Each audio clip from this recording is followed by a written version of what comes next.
All right, everybody, welcome back. Today we have a very, very special guest with us today. We have Samuel Arms, a political strategist from Florida. And recently we've had some really interesting things happen in the last 24 hours. But before we get into all that, Sam, do you want to introduce yourself to the audience? Yeah, hey, thank you for having me on. Really appreciate it. So I run the Florida Blockchain Business Association. It was the first state association created specifically for blockchain and Bitcoin, although now we're actually going to pivot that and also start focusing on AI and add that into the mix. So I've been a political strategist for about 5 years, working on state policy and then national policy with other organizations. And now I'm also in the media strategy game as well. So I help out political campaigns, do political fundraisers, campaign finance, super PACs, all kinds of fun stuff. So everything that goes on in the political cycle and process and that intersection with that strategy in Web3 is what I do. Awesome. Yeah. And for this interview today or talk we're about to have, guys, I actually prepared this time for this. I normally don't write questions, but today I wrote some questions because we're going to be talking about some things I'm not really too familiar with. But before we get into some of the stuff I was going to have planned, we are going to get into, let's talk about what happened yesterday with the Trump assassination attempt. I'm not sure how much we can talk about or what's going to get us kicked off of YouTube. So what are your thoughts on what happened yesterday? I mean, obviously it's crazy. There's always going to be information that is new. I don't know if we're ever going to know the full story. As soon as the FBI takes over an investigation, certain things get locked down. Although the internet's a wonderful thing, and the amount of open source research and what you call OSINT is open source intelligence. So what you can just find via like internet sleuthing. That's kind of what's incredible is the amount of work that we're able to do to just pinpoint like, okay, we know who the shooter was. At first, we thought the shooter was someone in the audience. Now we know it was a guy who climbed up on the roof. We know that people were pointing out that the guy was on the roof and Secret Service did nothing. We know that Secret Service spotted him and waited for him to shoot till they reacted. We know that Trump, had he not turned his head correctly, would literally not be alive right now. And now we're just watching a saga unfold where Trump literally just tweeted today, Sunday, that he's still going to Milwaukee next week for the RNC. He's perfectly fine. He yelled and put his fist up and said, fight. There's tons of iconic pictures of him now. The memetics and the memes are just crazy and wild. So this is like one of those inflection points.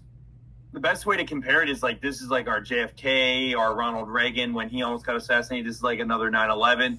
I mean, and I'm not complaining being like, oh, like thousands of people died, but these inflection moments in U.S. history that are like substantial to what's going to happen to our country. It's that important. Yeah, for sure. Yesterday when I saw it, I couldn't believe it because I don't want to be that guy, but like since 2020, I've kind of been the guy who's said a lot of things that were considered like really radical or hot takes that ended up, coming true. And one of those was kind of the fact that one of these guys who's been speaking out a lot, whether it be Andrew Tate or, Trump or one of them, they're going to try and eventually do something. And I was actually very shocked to see. I was just like absolutely, my mind was blown. But it's, it was crazy to see. And I'm really glad that, he was able to make it and everything. I think it's really interesting to see because at first, there was a bunch of conspiracy theories, like, was this staged and everything? But I think legitimately it wasn't, staged or anything. It's just is what it is. I mean, a lot of people hate Trump, and I think there's a lot of people who do want to see him dead, unfortunately. So I wasn't, too shocked to see it, but it was kind of just, surreal to, actually see it play out and everything. But 100%, because I was talking to my buddy in the bar, literally not last night, but the night before. We were talking about the different scenarios of how we see the election going, what's going to happen, what Democrats are going to do, what Republicans are going to do, and kind of the limited scenarios now that Democrats had to get rid of Trump. And we're literally saying, they will go to any length to keep this man out of office. And we were kind of hinting around, we think there might be some attempts at his life. But it's one thing to just think about it because we have this idea of like a movie in our mind, and like, oh, this is what the story's going to be. But then when it actually happens, it's completely different. And you just go like, whoa, And so I went live with Joshua Jake. He calls me. He left the gym and he's like, Sam, Trump just got shot at. I was like, what? And I stopped everything that I was doing. And we went live and I started researching on Twitter, which thank God Elon Musk bought Twitter. Because if you look on Facebook, Instagram, TikTok, none of this information is there. But Twitter, minute by minute, you were able to see, okay, who's the shooter? Where's the shooter? What happened? Is he alive? What's going on? Photo, photo, photo, photo. And of course, in that, there's misinformation, but the real information always rises to the top. So we are so fortunate that, one, he is alive, and then two, that we still have somewhat freedom of information through things like X. Yeah, for sure. Like CNN, they were saying like he like fell down or some stupid shit. Yeah, like they're that. like, yeah, popping noises caused Trump to fall down. Yeah, like what? It's crazy. Yeah. Now let's kind of talk about, we'll come back to this and kind of intertwine it with crypto and everything, but I want you to talk about what you're doing with FBBA and the work you have done, like why, people should, kind of care about you, basically. Yeah, absolutely. So I started the first state-focused association in the country, right, focused on state issues around crypto, blockchain, Bitcoin technology. And that was because, one, there were already people doing what I wanted to do at the federal level, but then two, Florida's where I call home. That's where I had the resources, and I saw an opportunity to grow and make Florida kind of the best place to be for the industry, and that's come to fruition. I mean, Miami is now known as a very crypto-friendly city. Even the city that I'm currently in, Tampa Bay, has become super crypto-friendly. The state as a whole, the biggest probably milestone that we're known for is we passed the anti-central bank digital currency bill, which helped then get Trump into anti-CBDCs, which then now Trump is full on Bitcoin. So I always knew that my approach is I could do a lot and pull like the political conversation to where I wanted it to go just by using Florida as that avenue. So I didn't need to go to DC all the time, even though I do go to DC. I didn't need to be in DC as a lobbyist all the time to make change. I could use Florida to kind of steer the ship of America, and that's what we were able to do. And so now we have this huge platform. DeSantis, even though he completely flopped on his presidential campaign, is still going to be influential. His wife might be the next governor of Florida. If not, the next governor of Florida is probably going to be someone powerful like a Matt Gaetz or a Byron Donalds who have a lot of influence. So I was able to essentially make Florida part of the political powerhouse hub that it is now. And now that I'm in media, I mean, the amount of political media that's now moved to Florida is also crazy. So just being kind of a big fish in a small pond, but Florida is actually a pretty big pond, is incredibly useful. And it just shows you that in the U.S., there are so many ways to influence the national conversation. You don't have to go to D.C. if you want to be in politics. There's so many avenues. You just have to figure out what avenue works best for you. Yeah, that's awesome. Now, you mentioned the anti-CBDC bill that got passed in Florida. I think a lot of people heard about it, but for the audience, I think most of the people watching this know what a CBDC is. But in the off chance, if someone doesn't know what a CBDC is, could you explain it to them? Yeah, I just always tell people I'm okay with efficient money, not authoritarian money. So CBDC is just the ultimate way to track everything that you do with your credit card. So just imagine if the federal government had access to every time you swipe information, right? So it turns the dollar into something strictly digital that can be tracked, traced, and suspended, right? And that's it, right? So it's an interesting idea in the fact that we are mandated by our Constitution and by the laws of the land to use dollars.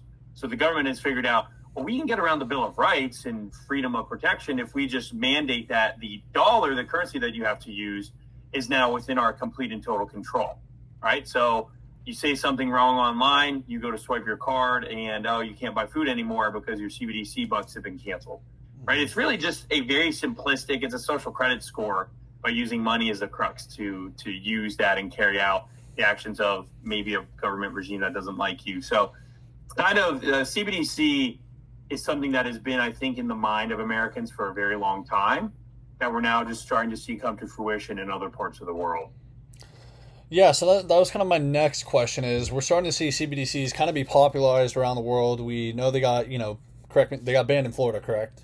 Yes. Right? So they got banned in Florida, and the U.S. government's now looking at it as, a possible opportunity and avenue. Is there any way that a CBDC could be implemented in a way that's not going to be, predatory towards people? Is there any, middle ground, or is it really just like a right and a left? That's a good question. I don't know if there's exactly a middle ground, because as long as someone has the ability to change the governance structure of that CBDC, it's always going to become more and more authoritarian. Just like how invasion of privacy, like the Patriot Act in the United States, like we know government abuses and manipulates power. You give them an inch, they'll take a mile. On the flip side, though, that's why I always say I have no problem with efficient money. I use my credit card. I never carry cash. Cash is the most secure private form of money in the world. It's more private than Bitcoin using cash, right? Mm-hmm. But I don't use cash, right? I do electronic money everywhere that I go. I'm okay with efficient money. Efficient money, there's nothing wrong with efficient money. Everything tends toward efficiency for the most part. But there should be some drawbacks. I should have a right to privacy over the efficient money that I'm using. So government should not be able to track and trace everything that I'm doing. And maybe the banks to some extent shouldn't be able to either, but then you get into issues with AML and KYC. It's very possible that maybe Bitcoin becomes the central bank digital currency one day. What I mean by that is everyone's using it, and that's the mainstay form of currency. Maybe some other crypto takes that role. Maybe it's a stable coin, right? And maybe the stable coin allows for some freedom of privacy within its code. I'm not entirely sure. But what I do know is government is going to try to have the most authoritarian form of digital money. And as a response, people in tech and people in freedom who love the ideas of liberty and, you know, everything espoused in the Constitution are going to be looking at forms of money that completely combat the authoritarian central bank digital currency. Yeah, for sure. And I think the US, I'm kind of hoping we pivot, but I'm not sure if you know what Monero is and the stuff with Tornado Cash and all that stuff. Like I think people should have the right to use, you know, tools like Tornado Cash and, you know, currencies like Monero. I mean, I think, you know, just in my personal philosophy, like I think there needs to be a government, that's obvious. But there should be a level of privacy that every individual has. And, you know, I think it's with technology, it can be like technology is good and it can make, you know, people's lives better, but it can also do like extremely dangerous things. And I think, you know, education's a big part of this, like really just us having this conversation, because there's a lot of people, you know, in our crypto sphere and this, you know, right-wing Twitter sphere or whatever, a lot of people are probably familiar with CBDCs, but if you talk to even just normal people in the street, they probably have no clue what it is. And they don't really understand the consequences of implementing, you know, something like that. But the next thing I kind of want to get into is, you know, crypto and politics. So like right now, what is kind of, I don't think, you know, crypto, we've seen the Republicans kind of adopt it. Just, I guess everyone kind of saw that it would naturally happen, that Republicans would adopt it and that Democrats wouldn't. But where is crypto now in politics? Yeah, so it's been an interesting experience to kind of watch this from the political sphere because knowing a lot of the big players in DC, I'll tell you this from the get-go, and I'm friends with a lot of these people, but we are where we are in crypto in the United States because of the ineffectiveness or lack of effectiveness of the people in DC, right? And part of that has been we've tried to play this kind of bipartisan game where we don't want to offend anybody. And so the crypto lobby has just been very soft, and they haven't really picked any friends or any champions for the longest time. So then Biden wins the presidency. Elizabeth Warren was able to pick about a third of Biden's cabinet. She was always anti-crypto. And that's where you kind of start to see the shift where Democrats become anti-crypto, even though it was actually far before then. Anyone with kind of a political brain could have seen that the two friendliest states to crypto were Florida and Texas. And the ones who were not friendly were always Democrat run, which was New York and California. Those two states, so Republicans, when they're in Congress, look to states like Florida and Texas to see how things are going, because everything's grassroots. It flows up from the bottom up, and sometimes it comes from the top down. And so in this case with crypto, it came from the bottom up. So Republicans have always been, I think, the more crypto-friendly party. And it's been Republicans, by the way, who have been very anti-central bank digital currency. When we passed that bill here in Florida, a lot of Democrats voted against it. And the same thing in the House. And so when I passed that bill in Florida, by the way, it was about 2-3 years ago, Democrats in the House are still for central bank digital currencies, right? So there's always been a theme where Democrats have been anti-crypto. Even though there have been some pro-crypto Democrats, Democrats by and large and as a whole have been anti-innovation on a lot of things. The only time Democrats have been pro-innovation is when it's authoritarian innovation, right? Like, they love AI, but they only love AI when Sam Altman, Google, and Apple and Microsoft control the entire AI market. That's when they love AI. But they want to quash AI innovation, so they love monopolies, they love building moats. And that's been the same for crypto. Democrats were very pro-crypto when Sam Bankman-Fried was still around, and they were pushing bills made by Sam Bankman-Fried, right? That's when Democrats were pro-crypto, right? And because they were creating a huge barrier to entry. Sam's original crypto bill was creating a barrier to entry for the rest of the market, right? So anyone anyone who tells you that crypto has been bipartisan is pretty disingenuous or even nonpartisan. It's kind of like saying guns are nonpartisan. Yeah, well, you can argue that guns are nonpartisan, but I can tell you there's one party that's trying to ban them and there's another party that's not trying to ban them.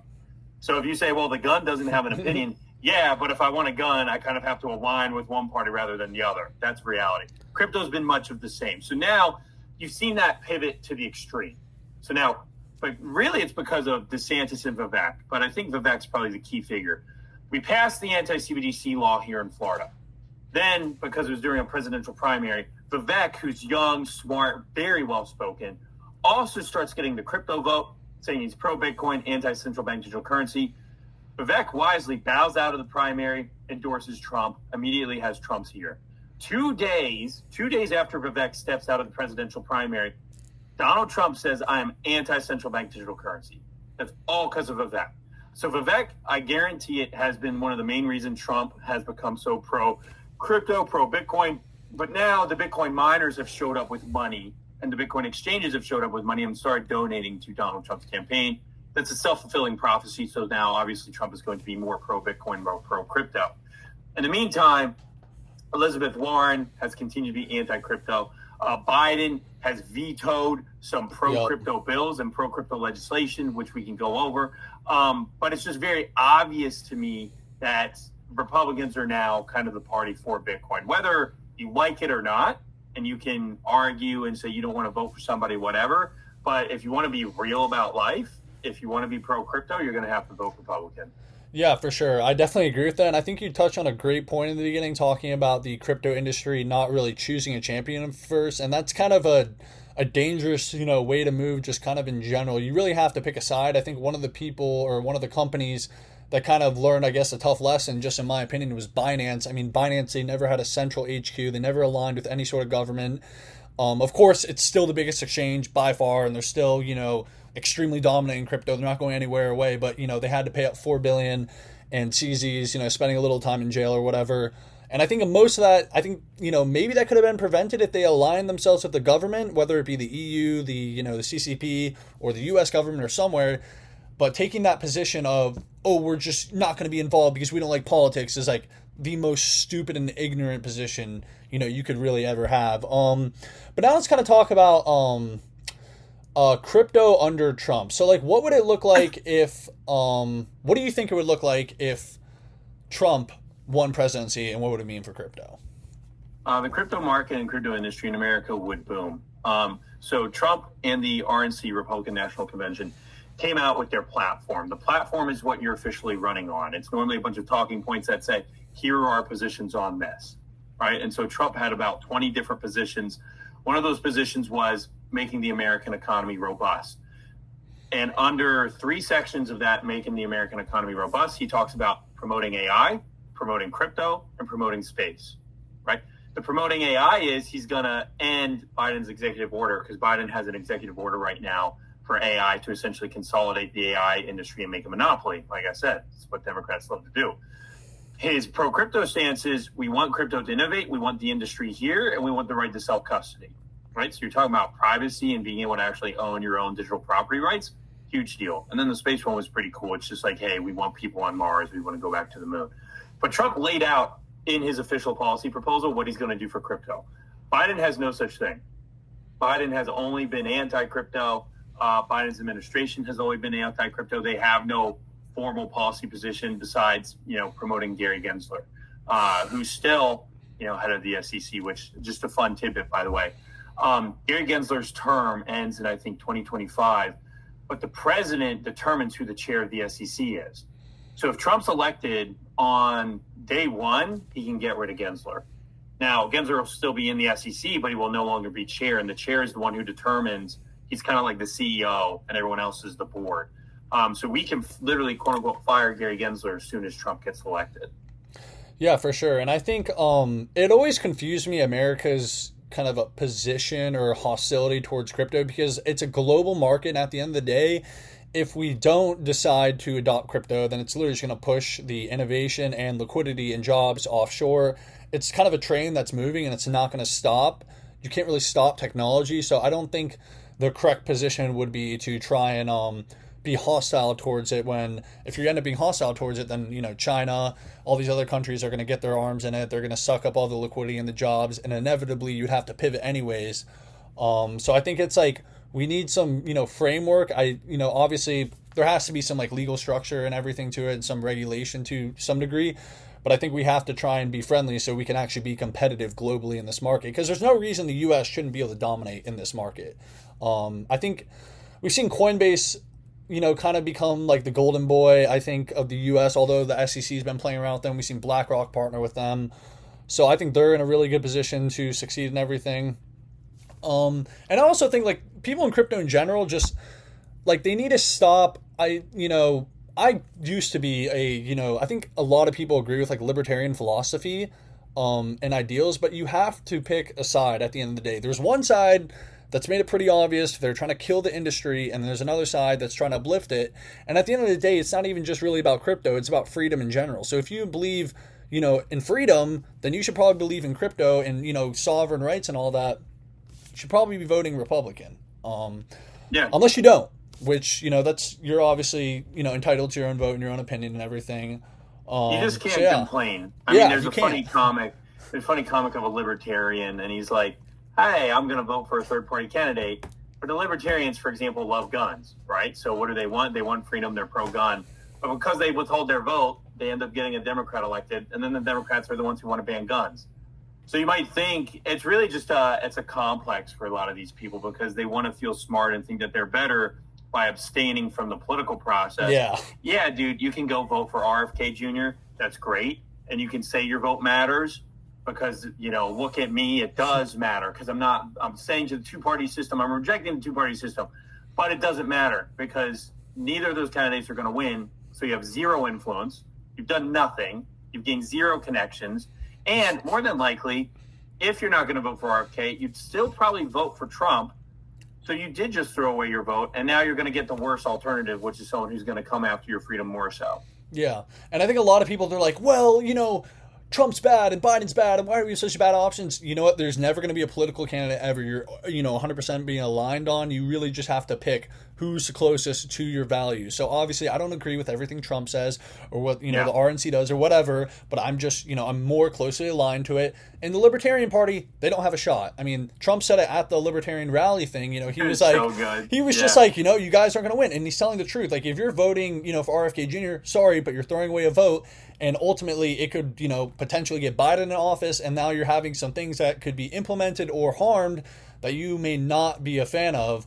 Like I see these guys all the time on fucking Twitter. They're like, oh, I'm going to vote for RFK Jr. I'm like, there's just you're not going anywhere with this, So, right. Yeah. And people, and especially, by the way, after the assassination attempt, no way. There's no way. How could you even think to vote for RFK Jr.? If anything, RFK Jr. should be endorsing Trump right now and saying, oh, look, what they did to my dad and my uncle, they're trying to do to Trump. Who's the real threat here? Who's the real threat, right? They're not trying to assassinate RFK Jr., right? So that should tell you everything that you need to know about who's really going against whatever the current system is. Yeah, for sure. But now I want to talk about the, I guess, bearish scenario. Potentially, I think long term it's not bearish for crypto, but in the short term, what do you think could happen to crypto if Biden gets elected? Because it is possible still. Yeah, so there have been some efforts, and this is why I try to go easy on some of the DC people, because the job as a political strategist is you need to prepare for these scenarios. And how do you prepare? You never burn a bridge. And so it gets tough because sometimes you want to double down. And right now I think crypto is doubling down on Trump. There are a few crypto people who are saying, well, what do we do if Trump loses? More than likely, Biden and his team, because crypto has given so much to Trump now, are going to come down really hard on the crypto and blockchain community, just out of spite, because that's how politics works. Politics is all about rewarding your friends and hurting your enemies. And right now, we've chosen our friend, and that's made the Democrats and Biden our enemy. So some people, they're like Ro Khanna, who's a Democrat out of either like Michigan or Wisconsin or maybe even California, I forget, just held a crypto roundtable in D.C. last week, and there were some associations crypto associations that went to that roundtable, and they're trying to make Biden pro-crypto. The problem is, as long as Elizabeth Warren's in power, that's never going to happen. So it's almost like a fruitless effort. So I agree with you. Like more than likely, I think a lot of crypto companies are going to move offshore, and just say, yeah, we'll just wait on the U.S.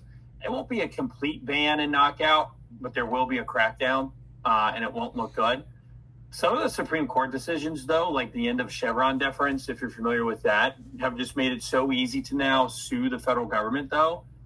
There will be limits to what Biden can do. And as long as the states continue to push pro crypto policy, we're still going to be better off than I think a lot of other countries in the world, just because all the capital is here and people want to be in the U.S.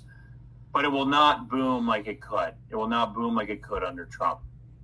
Yeah, and I ultimately think, like, I think long term, even if Biden wins, the U.S. is still eventually going to have to completely adopt blockchain and everything, because they're just going to be losing out on a bunch of money. And, Larry Fink's going to throw a fit over it because he sees all these people, and I think that's ultimately why, like, you basically you need to be supporting Trump, because it's, if Biden wins, it's not going to be bullish for your bags at all.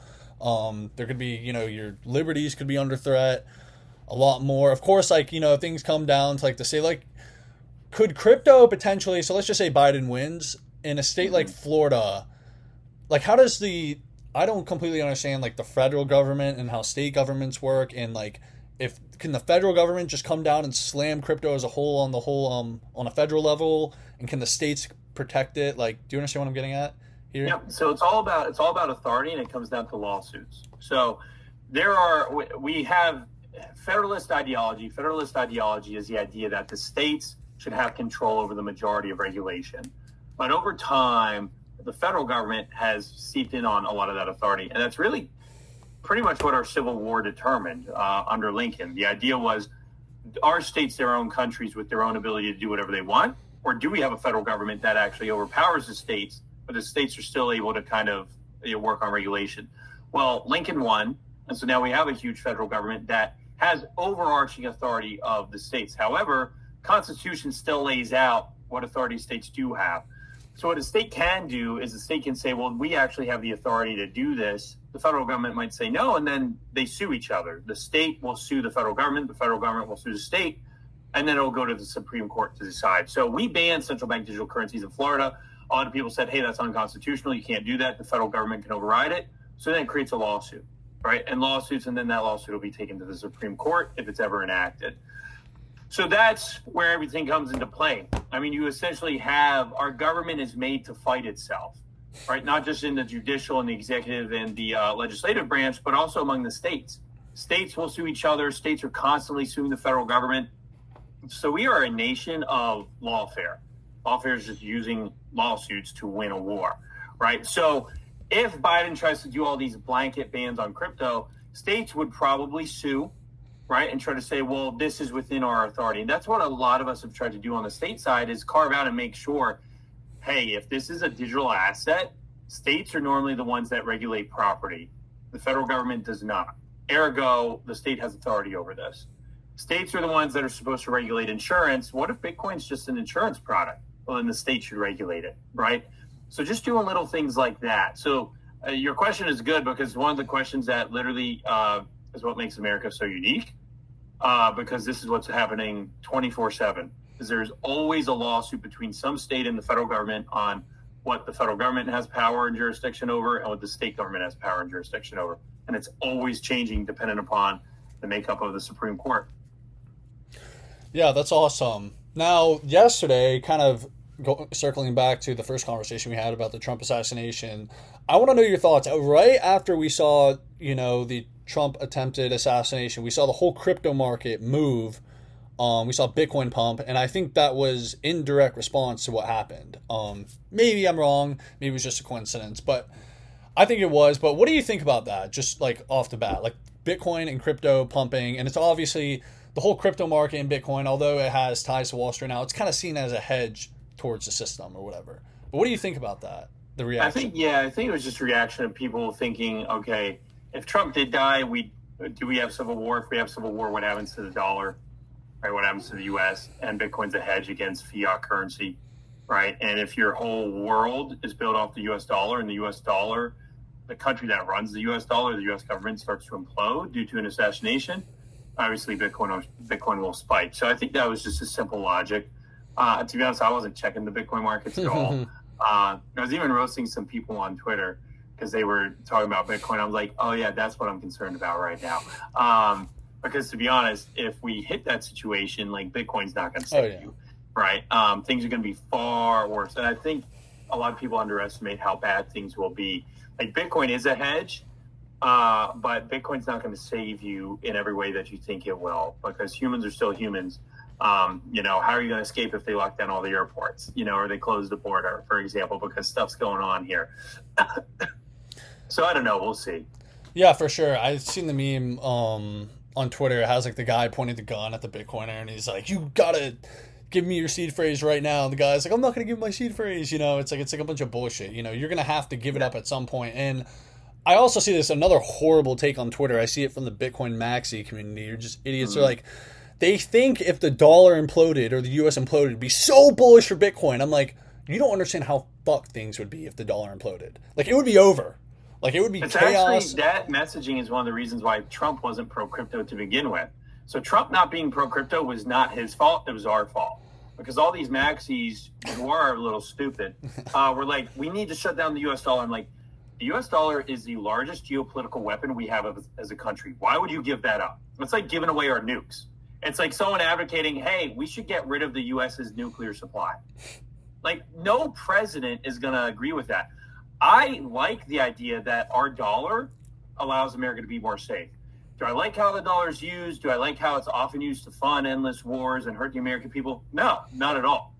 I hope we can have a responsible president who manages the dollar correctly. Will that ever happen? Yeah, probably not, right? But if the dollar implodes, the system is screwed. The quality of life of most Americans is screwed. And that switch to Bitcoin is not going to be easy. People think it's going to be easy, but it's really not. It's really not. Because you need 80% of the population to get it, and that 80% of the population is not there, right? No one spends their crypto. We all invest. We don't spend. And I don't think you should spend your crypto. Why would I spend something today that I think is going to be more valuable? I mean, that's just reality. So 100% agree with you. I think Bitcoin and the US dollar can coexist. I do think we will have a future where Bitcoin's around and fiat currencies are still around. I don't think fiat currencies go away. I think the dynamic might change. But I'm pro US dollar and I'm pro Bitcoin, and you can be pro both. Yeah, for sure. Now, the next thing I kind of want to talk about is stable coins. So I've seen some talks about, I'm not sure if you know about how the U.S. government does not like Tether at all. And we know Tether is the largest stablecoin in the world by far. We have USDC as well by Circle, which I think the government and, it's been BlackRock, Coinbase is has a large stake in Circle, and then BlackRock is obviously working with Coinbase as well. So the U.S. has kind of chosen USDC as the chosen stablecoin, but the rest of the world uses Tether. Nobody uses USDC outside of the U.S. How do you think? Do you think there's a potential scenario where stablecoins could get banned? Like, what could potentially happen to Tether? Do you have any thoughts on that? I don't know. So one, the U.S. government has come around and actually liked stablecoins because they realized it's increased the use of dollars. So ironically, crypto has been helping the dollar because Tether and USDC increased demand for dollars. So those institutions themselves are buying up U.S. treasuries to feed their stablecoin. That's a good thing for us. If anything, that's more evidence that, hey, the U.S. dollar-backed order might actually be getting better and more popular because of crypto. We don't like Tether because Tether we just can't verify. Now, Tether says, hey, here are our books, but I'm not entirely sure we can believe that. I've also heard theories a long time ago, who knows if they're still true, that Tether was just a way for the Chinese to get access to dollars, right? Because I believe the Chinese were heavily invested in Tether, and I think they still are. So that's why the rest of the world uses Tether. If you're the rest of the world and you don't have access to dollars, use Tether, right? So now we almost have a separate dollar system away from the Federal Reserve, in which the world can get liquidity for dollars because of Tether and USDC, which might kind of be bad for the U.S. in that we can't control the supply, but it's good because there's still demand for our fiat currency.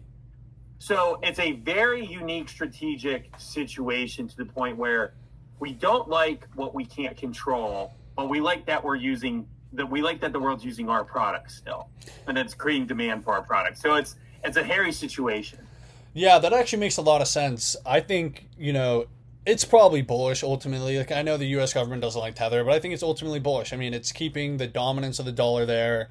And Tether is, I don't think they're going anywhere. Like, they are No. like, they're low key like the best, one of the best crypto mafias. They have their stable coins used all the time. They also, and I heard this directly from Paulo, the founder of Tether in real life. He literally said to me, that they own Tether, like the Tether conglomerate or whatever. They own most of the Bitcoin's Lightning network. They control most of the nodes. So they have like a huge crypto empire that I don't think a lot of people realize how strong it is.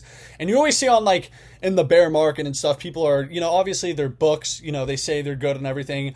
I personally believe, I think they have they're obviously buying up US treasuries and everything. That's, the way they're keeping the stablecoin afloat.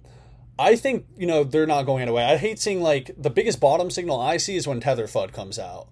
Because I think they have a lot more money than people actually believe. Maybe it's not 100%, but I think it's enough of the way there where they're not going anywhere. They're also, linked with Binance and all they're working with countries and a bunch of other stuff. I'm not sure if you know who Samson Mao is. He's the guy who works. No. So he works with Nayib Bukele in El Salvador, but Tether is like working with a lot of countries as well to kind of. Obviously, stablecoins are probably the best use case for crypto right now, considering people are able to get dollars electronically and send it around like in third world countries. So I think it's gonna be interesting to see if maybe because that's kind of the whole thing. Is like the USDC at the end of the day has been chosen by the government, and it's all public on the blockchain. So if you're transferring USDC, it's kind of surveillance, at the end of the day. So maybe we see the U.S. government kind of adopt USDC instead of making their own CBDC. Like, could that be possible, maybe? I think it's possible. I mean, listen, by the way, I think if you're the U.S. government, your strategy is to probably figure out who the most powerful people within Tether are and get a hold of them and partner with them. Maybe Tether becomes what people think Ripple is or XRP or whatever, right? And countries partner around Tether as just another part of the U.S. banking system. Because once again, all that matters is, demand for dollars. And if there's individuals running it, then it's centralized and I can go after those individuals, right? And partner with them or force them to partner with me, right? So, was your question kind of like, could Tether be the CBDC? Is that kind of what you were asking? Yeah, like could Circle kind of become, or USDC become the CBDC of the US government? They could absolutely. Now, is that how that's going to happen? I'm not entirely sure. I think the Federal Reserve would rather have their own app and their own stable coin because they don't want to lose their jobs, right? I think it's very possible that the Federal Reserve becomes an application on your phone and becomes a bank, like when I log into the Bank of America app. But we just have FedNow app, right?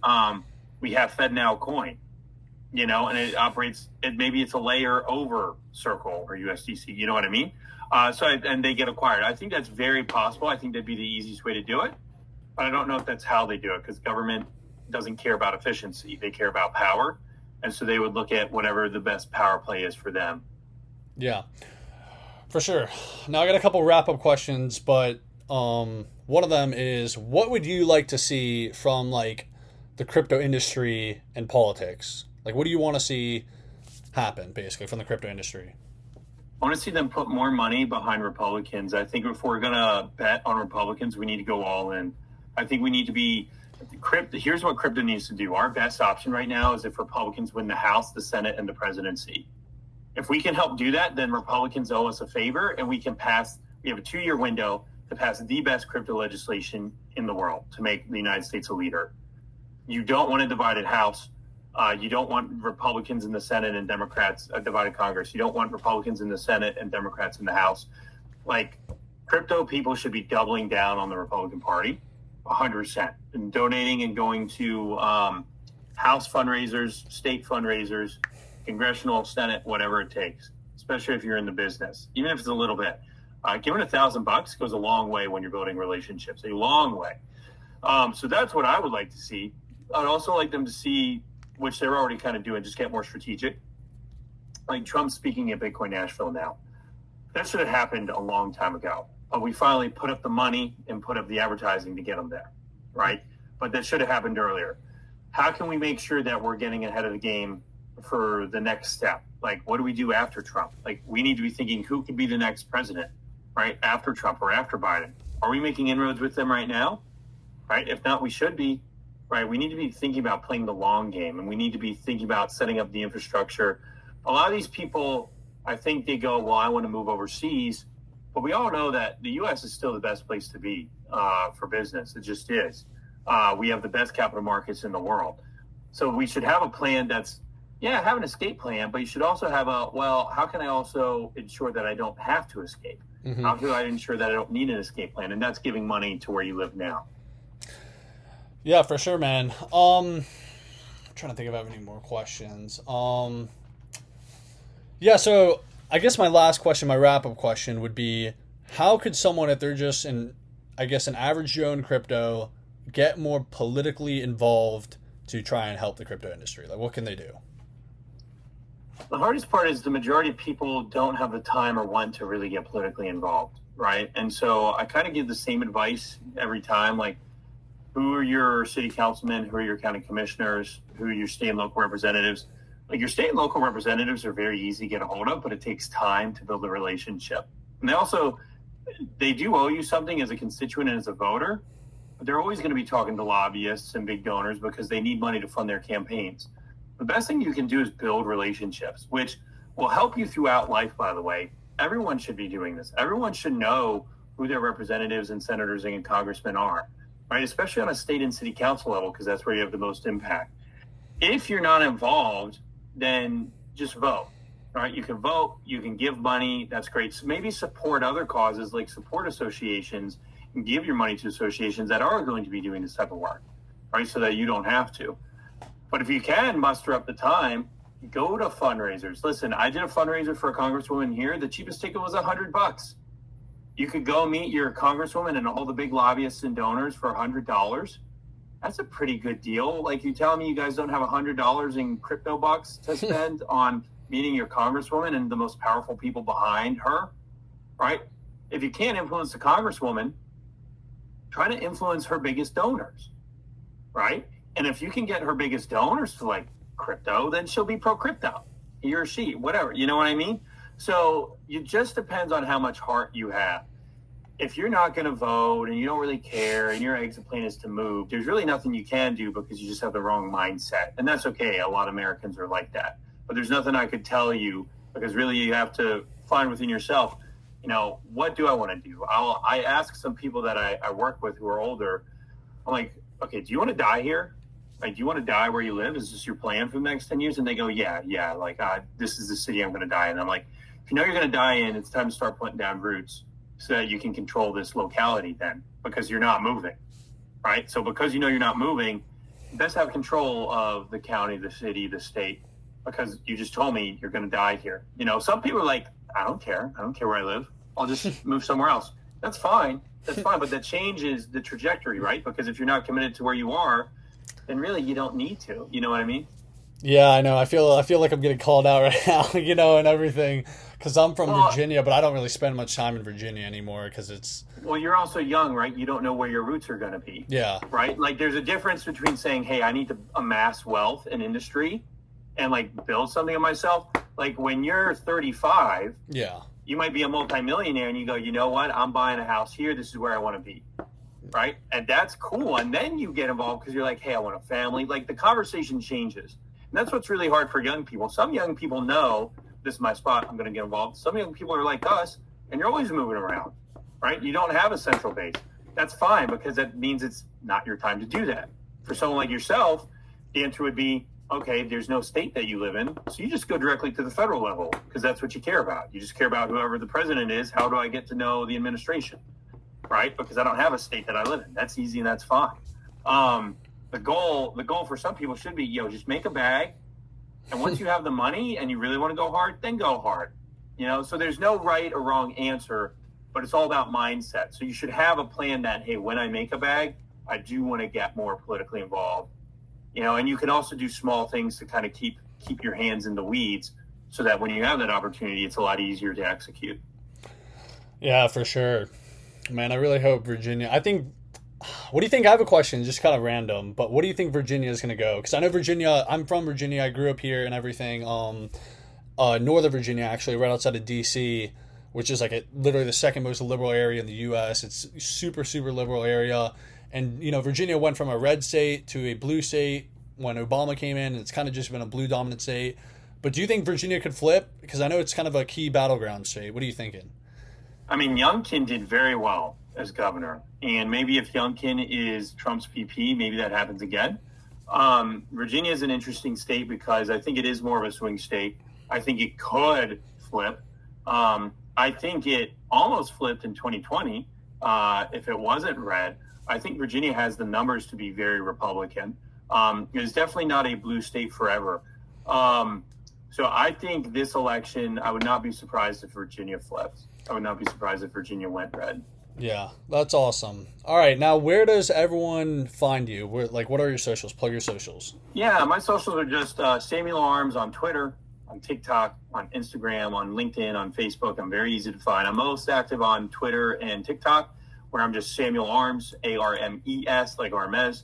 And you can go there, shoot me a follow, DM me. I'm happy to talk. My YouTube's also just Samuel Arms. That's where I post my political content and try to talk about some of the things that I'm talking about here with you today. Yeah, everyone, go check out Samuel. And also, if you're watching this, make sure to subscribe to me, leave a like, leave a comment. Let me know your thoughts. I hope everybody who's watched this, if you've made it this far, try and get more politically involved, because I know the crypto crowd is kind of the I hate politics, I'm libertarian crowd. But, you have to participate in it. It's a brutal reality of how the world works. So hop in, if, just do something, show up, vote, tweet about Trump, do something. But support your candidates that are supporting crypto. And yeah, guys, thank you for watching.